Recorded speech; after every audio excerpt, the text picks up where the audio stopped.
Oh, yo, we back. I know it's late. But I was working on my book, getting it published and everything else that goes along with that. I finally did it, bro.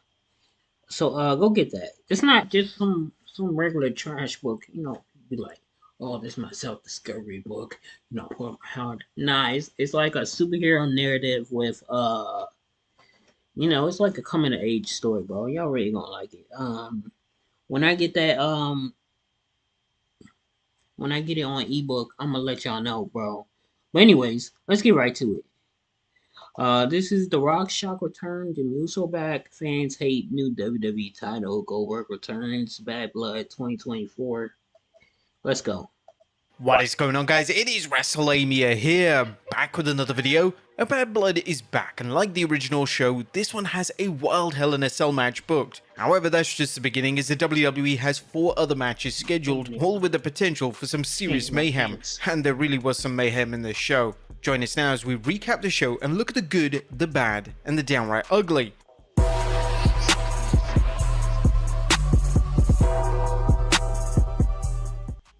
But first, let's look at the recap, as Bad Blood kicks off with a Hell in a Cell match as Drew McIntyre takes on CM Punk. Now, it's nothing short of a fight to the finish as both wrestlers look to end each other's careers. Both men are beaten and bloody, but Drew's hubris gets the most of him as he unloads a bag of beads to taunt Punk, giving Punk time to recover, and Punk wraps a chain around his leg and hits a GTS, covering Drew for the win. CM Punk defeats Drew McIntyre, as CM Punk stumbles to the back and needs medical attention before he can walk out on his own, even taking an oxygen mask. Drew just looks defeated in the ring. Next is the WWE Women's Championship match as champion Nia Jax takes on Bayley, and Nia Jax dominates early, but Bayley's heart and experience help her get back into the game. After a ref bump, Bayley and Jax are down for an apparent 3 count, but nobody's home. Tiffany Stratton's music then hits and runs in to cash in her briefcase until Nia Jax gets up like The Undertaker and Stratton changes her mind. She distracts Bayley again, allowing Jax to recover and crush Bayley as Nia Jax retains the WWE Women's Championship.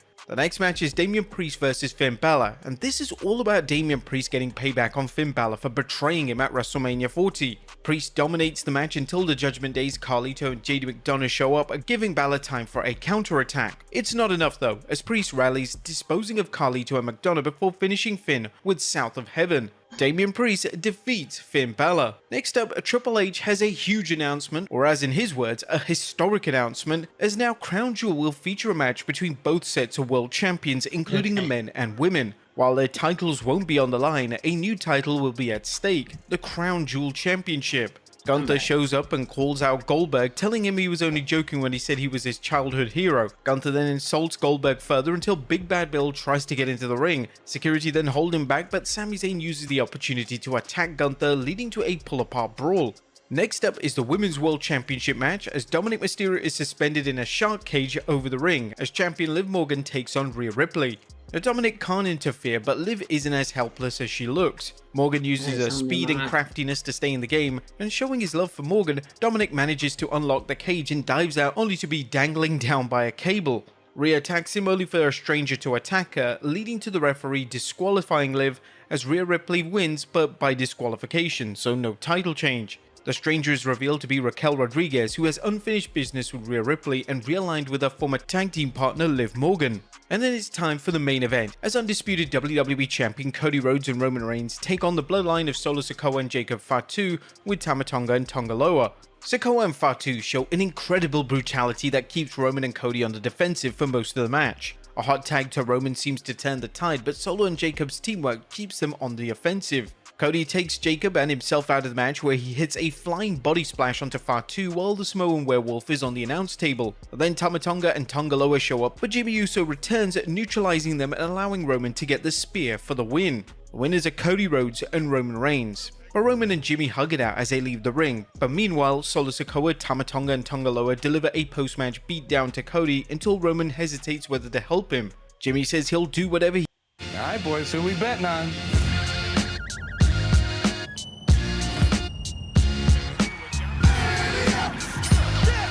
The sportsbook for every kind of player.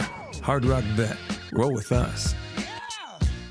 he wants, and the two run in to save Cody. But it's not over yet though, as The Rock manages to show up. However, The Rock doesn't say anything, instead lifting his finger in the Bloodline's "We the One" symbol, then counting to 3 with his other fingers. The final boss leaves everyone wondering what's next and what his mysterious message could mean. But that was a quick recap of Bad Blood. What about the good, the bad, and the downright ugly? As always, we start off with the good as number 1, a fiery start.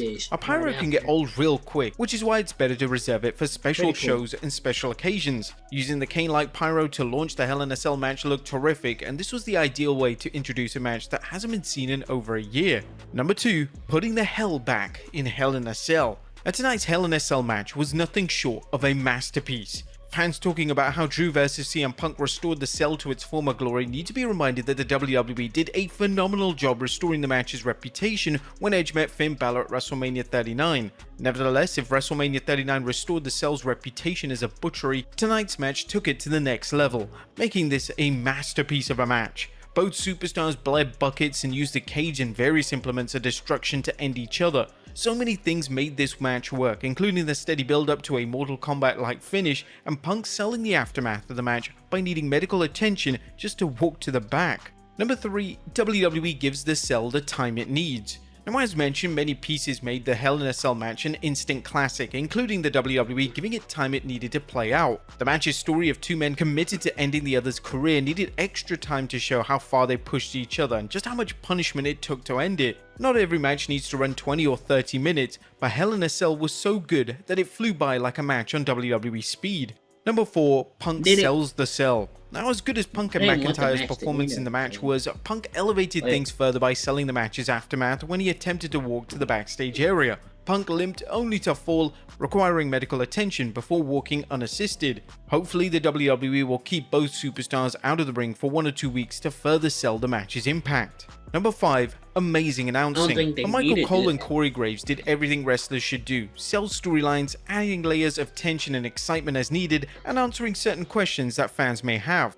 Not everyone watches WWE religiously, so it's important for announcers to bring new or lapsed viewers up to speed. Likewise, announcers can inject added drama to a match by suggesting a wrestler is hurt or pointing out they can't win a title outside the ring. Lastly, announcers can answer questions such as reminding fans that a Hell in a Cell match couldn't be stopped due to the blood loss, or that Damian Priest was risking a DQ when he took Balor outside of the ring for additional punishment. Cole and Graves did all of this and more without making themselves the center of the show. Number 6, a shocking return. It's been said that if you mess with the bull, you get the horns. Rhea Ripley discovered this tonight when Raquel Rodriguez returned to action with one thing in mind: getting revenge on Rhea for kayfabe knocking her out of action. Whilst this cost Liv the match, it saved the title, and judging from the looks of things, Liv's former tag team partner is back beside her. This return, whilst not executed perfectly, will put another obstacle in Rhea's quest for revenge against Liv. And thrills and chills. Should the Hell in a Cell match have ended the show? While the cage match was better than the main event tag match, Jimmy Uso's return was epic and something fans have been waiting for ever since Solo shelved him. And in the return of the final boss, and it's understandable why the show had to end with an emphasis on drama rather than match quality, although the tag match was still solid. But that was the good. What about the bad? Is number 1, what are the hosts even doing? Bianca Belair, Jade Cargill and Naomi each bring something special to the ring and have varying degrees of charisma. However, we have no idea why they were chosen to host the show. What was the point of hosts anyway? It was just a waste of time for the fans and the superstars who should have been put into a match or kept off the show. Number 2, Nia Jax's Hurricane Rana. Now, Nia Jax continues to show she's willing to add to her arsenal, whether it's counters or submission holds. However, Nia stepped miles out of her comfort zone tonight when she attempted a Hurricane Rana, a move she failed at miserably. Considering Jax's reputation for potatoing opponents and the inherent danger her size creates should she land wrong, this is one move she should be banned from ever using. Number 3, Vince was right. It looks like the WWE opened the door for Goldberg to get his retirement match, apparently against Gunther by judging by tonight's confrontation between the two. Unfortunately, it also looked like Vince McMahon was right in turning down Goldberg's request for a final match in the WWE. The idea of Goldberg versus Gunther is a lose-lose proposition, not only for the fans but the wrestlers themselves. Goldberg versus an undercard wrestler might work, but Goldberg against one of the future megastars of the WWE? Just bad on so many levels. Number 4, a disastrous finish. Rhea vs Liv was a good match, but that was until the finish, which is what fans are still trying to figure out. Bringing Raquel Rodriguez back to save Liv's title was good, but the match lost all control when Rhea left the ring to attack Dominic, turning a good match into a disappointment and making Raquel's return less meaningful. Number 5, Tiffy Time is tired. Now, it seems that the repeated teasers of Stratton going to cash in a Money in the Bank briefcase only for Nia Jax to spring to life and make Tiffy think twice is kinda getting a little old. The WWE needs to follow through on the cash-in or find some other ways to freshen things up because it's getting boring. And Cody's entrance was a bit of a miss. Now, the WWE is known for its spectacular entrances, but tonight's marching band entrance for Cody fell flat. The band seemed to struggle with Cody's theme song and it really wasn't the right fit, though many are saying that it was more a production failure from WWE. While the orchestra for Roman's entrance was a bit better, this was a situation where the WWE should have stuck with what's brought both men to the dance: their regular entrance themes. That was nothing downright ugly. It was a wildly uneven show that featured two forgettable women's title matches, both largely due to the finishes, and an underwhelming grudge match between Balor and Damian Priest. Nevertheless, the opening and closing matches were so off the scale that WWE could have put Apollo Crews vs Giovanni Vinci in the middle and fans would still give the show 2 big thumbs up. What would you guys think of Bad Blood?